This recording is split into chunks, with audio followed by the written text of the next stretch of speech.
Hey everybody, welcome back to the channel. Left off, had gotten the engine pretty much ready to bolt the transmission to it on the MR2, and now I'm just kind of doing some of the final things I need to do in the engine bay. First thing I'm working on is I need to run the wiring for the drive-by-wire throttle. Couple places you can run it through. There's a wiring harness down there on the driver's side. I really didn't want to cut that, being that that's kind of an exposed area, sensitive to splashing and whatnot. Water can get in there anytime you're like hosing off the engine. It's just pretty exposed. What I've previously done is there is a wire pass through under the center console, which goes down here above the fuel tank. Right here you can see where the shift cables go through, and then over to the side you can see some wiring, and that's where that plug is. That's where I've previously run a few gauges and stuff through. You can see the wires hanging down. So that's where I want to run it. So you can see this sheathing here. This is for the drive-by-wire throttle. I pulled off the two covers right there, the heat shields, so I had access to this tunnel. And I just popped the head of the wiring harness through there. So I'm going to go into the interior and pull it through, and that way I can just run it under the center console to the throttle pedal and should be good to go. There's definitely enough length here to do that. One of the other things I did is I found some grommets online, or some hole fillers. I think this is a 35 millimeter that I used. It's just kind of a universal flat hole filler. I did have to put it in from the inside just because the way this is cut out, it angles inward. You know, you can't put it in from this side, it won't get into the grooves. But from the interior, you can get it into place. So yeah, I found those on Amazon, works pretty well. I got a bag of them. Like here, you can see what they look like on both sides. Pretty sure, like I said, it's for a 35 millimeter hole off the top of my head. So that's what I have started off with. Last thing I did was I was just doing a little more cleanup in these hinges because they were a little dirty. There's one spot here I need to touch up, which I'm going to do that now. And then, yeah, I'll go into the interior, pull that wiring through, and that's, I think, off the top of my head, all that I wanted to do on the chassis to move on to the next steps. Only other thing I did is I did unplug with the Paul Woods harness. He had given me the 3-pin sensor, the temperature sensor. I unplugged that, sitting right there. I need to get that installed into the crossover in the engine. So that's where I'm at right now. I'm gonna go ahead and get this touched up and then get to work on pulling stuff through into the interior. All right, and then here we are in the interior real quick. Like I said, this is the spot where it came through. I've already cut this grommet previously. So here is the wiring sheathing for the drive-by-wire. Here's the plug, and that way I can just run it down underneath the dash into the foot pedal box area. And then here's where I put that grommet in on the inside, just so you, or the plug, so you can see where that's at. So that is those couple things done. Just need to do a couple other little cleanup items, and I'll start getting to work on everything else as far as getting the engine and transmission made into one. All right, and here I have gone ahead and I used Tessa tape and just kind of taped the throttle drive-by-wire throttle wiring to existing things in here. You can see here I've got it taped down, and then along here, and then I taped it to the fuel fill tube. Got the heat shielding back in place, so looks, you know, pretty clean that way. Pretty happy with how it turned out. And then yeah, everything's pulled through in the interior, and there's enough length to go ahead and get to the throttle pedal, which will be mounted up under the dash. So I just need to finish running it that way, but I'll probably wait to do that until I have the engine running. That way, if I need to pull the gas pedal kind of out the door and, you know, mess with it while standing behind the car, I can go ahead and do that. So that'll be, you know, final rounded once the engine is up and running.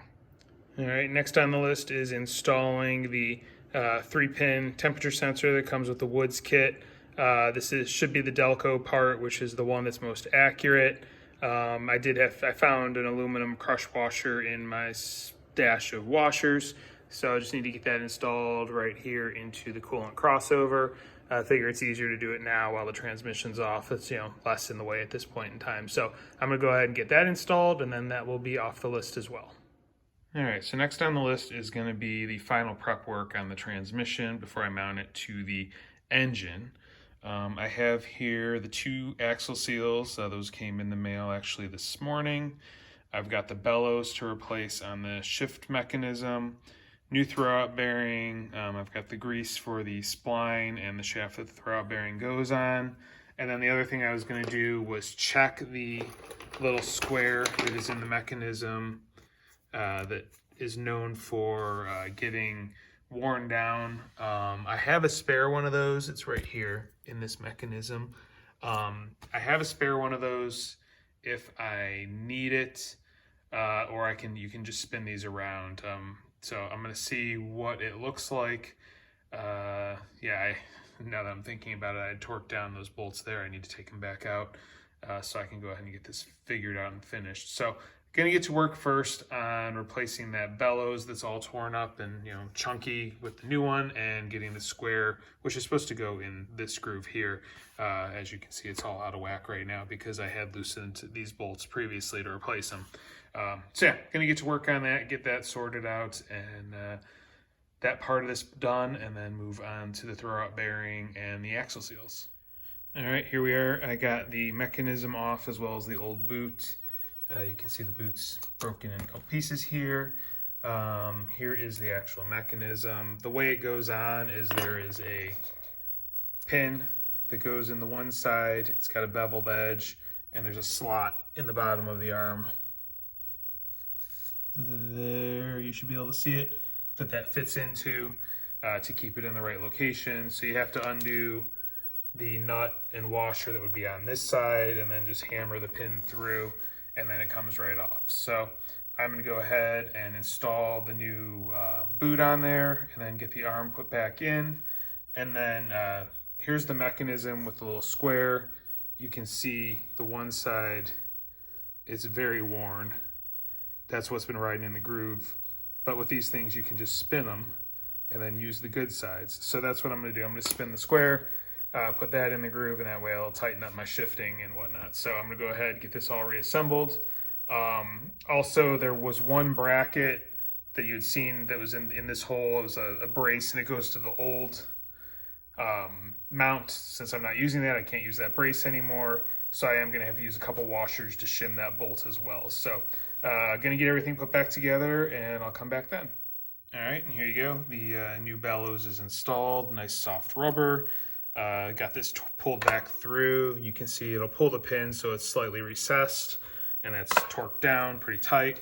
I just need to install this, and like I said, I'll spin the square so the clean edges that haven't been used before will be sitting inside this groove here. I'll put a little grease on it and get everything tightened down, and then that will be the linkage all set and ready to go.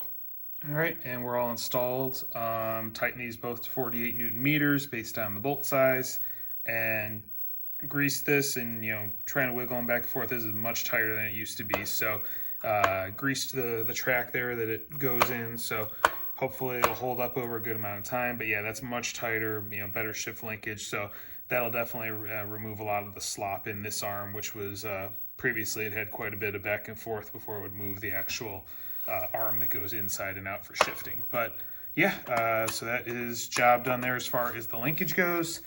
Next is going to be the throwout bearing and the axle seals. All right, got this seal replaced, and as you can see, I put grease on the inside of it. I also had put grease on the outer diameter when putting it in. Here's the part number I used. Here's the old one. The actual spring fell out of it when it came out. The new one, this lip here on the outside is a little bit longer, as you can see. But I went in the same tolerances and whatnot. So that one is done. Now I need to go spin this thing around and do the other side. All right, and new seal is in there. That one's definitely a little bit of a pain in the butt to get in and out. I did have to take off this shield here just to get access, and I'd use a pretty big pry bar to get the old one out. There's the old one and the part number of what I replaced it with.